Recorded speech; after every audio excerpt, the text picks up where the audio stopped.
चढ़े दू ताला। दादा रे दादा अब का कही रे, लाशा खानी सट जाला थान के चढ़े दू ताला। माई रे माई भतरो तो बाटे विदेश, ई तो नया नया इल्म करे पेश। सिनारा देवरे रे देवरे रे देवरे रे देखावे अजगर रे गोरे रे गोरे। सिनारा देवरे रे देवरे रे देवरे रे देखावे अजगर रे गोरे रे देवरे रे।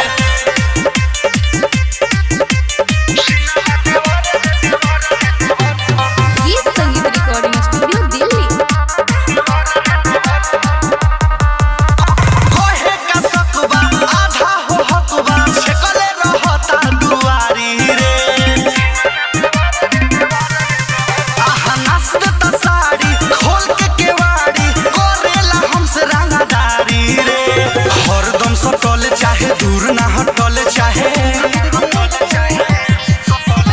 हरदम सटल चाहे दूर ना हटल चाहे।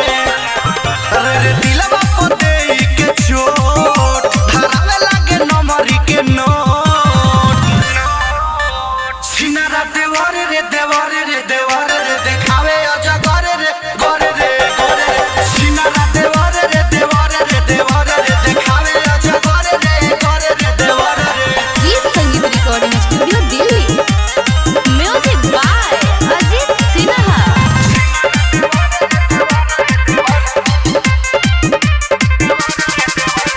लागो तलाज कोही काया, छपता निहर दिया चुना रे। माई रे कहाँ जाई रे, बाटे पप्पू नमूना तोवे झुन झुना, दुख कोइले बाटे दुगुना रे। बुझो बात परदेसी रवि घरे आजा जल्दी अभी, समझा कीजिए अजय जी। बुझो बात परदेसी रवि घरे आजा जल्दी अभी। निर्मल जोगेश रहे रे, दिले दिलवा पर खुशबू दिन ठेस। सिनारा देवरे रे देवरे रे देवरे रे देखावे अजगर रे गोरे रे गोरे। सिनारा देवरे रे देवरे रे देवरे रे देखावे अजगर रे गोरे रे देवरे रे। लाशा खानी सट जाला थान के चढ़े दू ताला।